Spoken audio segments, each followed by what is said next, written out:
Hi everyone, welcome back to Voice of Crypto's daily news wrap where we talk about all things cryptocurrency, Web 3.0 and blockchain technology. And here's where we answer all your questions and queries and give you the crispiest news from the cryptocurrency market.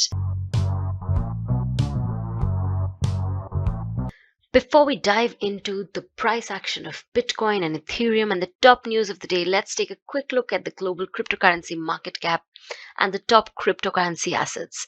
The global crypto market cap at the time of recording on September 20th stood at around 930 billion US dollar, and it was more or less around the same level for the last one day, as it noted a net 0.02% increase, which was almost nothing as compared to the drop that the global crypto market cap has seen in the last 1 week. The global crypto market cap had briefly reached above the 1 trillion US dollar mark, but it's now back down to the 930 billion mark.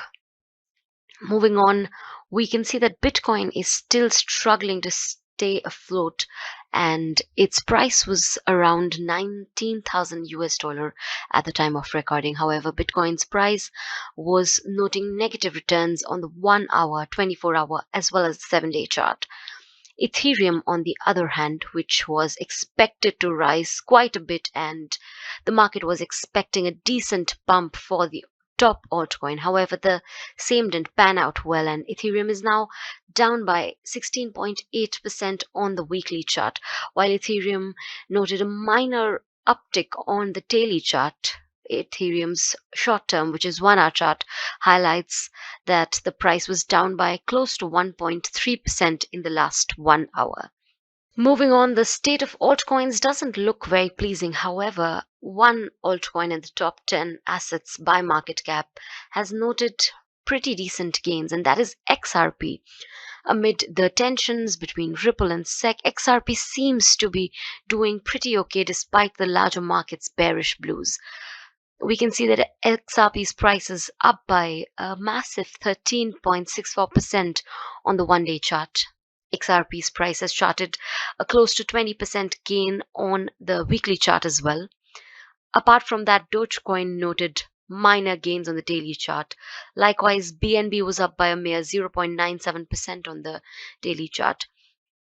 Most of the top assets in the top 20 assets by market cap, however, noted downtick on the 24-hour as well as the weekly charts. One of the biggest news in the market came from the Indian landscape, where a recent report highlighted that India has the highest number of P2E players worldwide. This was an NFT P2E gaming report, which stated that this data highlights a pretty decent amount of players in this section of the world. This also means that there's a decent adoption of P2E gaming as well as the NFT hype in India. Bitcoin continues to fall, but Michael Saylor continues to buy. Michael Saylor's MicroStrategy has yet again bought the dip and have purchased over 300 Bitcoin at a discounted price. While the larger market is still pretty shaky and most of the investors and traders are being really cautious before entering the market, Michael Saylor is of the opinion that this could be a great opportunity to buy the dip. A recent document released by the firm highlighted that as of September 19, 2022, MicroStrategy, together with its subsidiaries, held an aggregate of approximately 130,000 bitcoins, which were acquired at an aggregate purchase price of approximately US dollar 3.98 billion and an average purchase price of approximately over 30,000 US dollar per bitcoin, inclusive of fee and expenses. This means that the firm has bought bitcoin at an average rate of 30,000 US dollar. For reference, we should know that the current price of Bitcoin is way below that. Bitcoin, in fact, is trading below the psychological support resistance mark of 20,000 US dollars. So, seems like there is a net loss for MicroStrategy. However, that hasn't deterred Saylor from buying further. Another crucial piece of information coming from the Indian landscape, where the Reserve Bank of India is seeking a phased implementation of the digital rupee.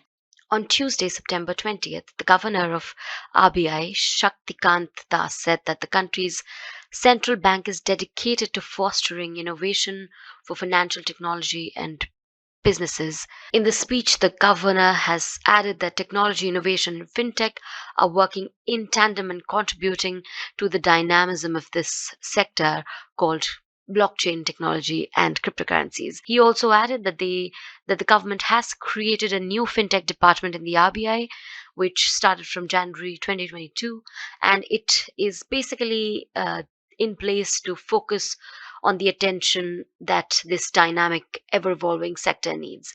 Furthermore, the RBI is now seemingly actively working towards a phased implementation of the digital rupee, or the CBDC, which the Indian government is set to launch in both wholesale and retail segments.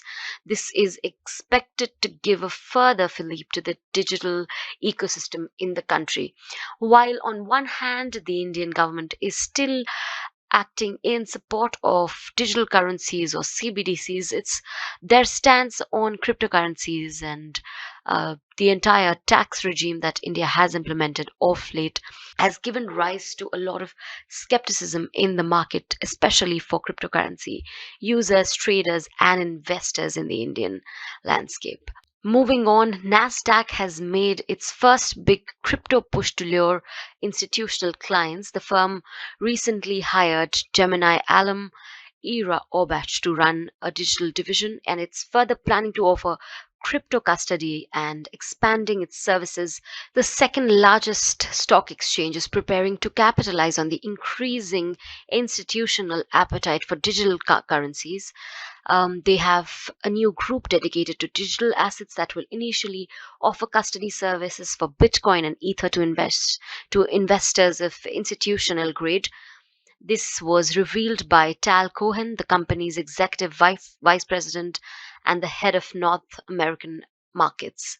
Getting back to where the action is, that is the price charts, we can see that despite the bearish blues covering the market, there were certain tokens that still managed to make certain gains, not only on their daily but weekly charts, and helium topped the chart. But one of the most shocking in this list is XRP, which has gained over 13% in the last 24 hours, followed by Stellar XLM, which gained close to 9% in the last one day. Algorand came fourth with 6% gains on the one day chart, followed by Compound with 4% gains, and Lido DAO's LDO token with close to 3% gains on the 24-hour chart. XLM and XRP, which is Stellar and Ripple, are largely competitors in the market. However, XRP is way ahead in terms of the market cap and at the time of recording also in terms of gains with over 13% gains. Before we wrap today's episode, a quick look at the Bitcoin price chart, and we can see that Bitcoin has been in a long drawn downtrend starting 13th of September. Now it's 20th September, almost a week, and Bitcoin's price is still more or less in a downtrend, while the 19,000 US dollar mark has been able to provide some sort of support, and bulls are trying to push price above this level. We can see that RSI shows that bears are clearly dominating and sellers are dominating the market, which means that the net sentiment in the market is tilting more towards bearish. We can also see that trade volumes have eased in and aren't as high as they were towards, let's say, September mid, when trade volumes aren't as high as they were towards the beginning of September, when prices had started to gain momentum at around September 9th up until September 12th. We see that the price was gaining and it even reached above the 22,000 US dollar mark. However, prices weren't able to hold above this key resistance mark and took a U-turn right from there, falling down to the 19,000 level. What happens next is something that we are still awaiting to see. However, with the larger market looking more or less volatile, the best thing to do would be do your own research, hold tight, and don't forget to subscribe to Voice of Crypto's YouTube channel for more such interesting updates. This is all for today. I'll see you tomorrow with more such updates. Until then, bye bye.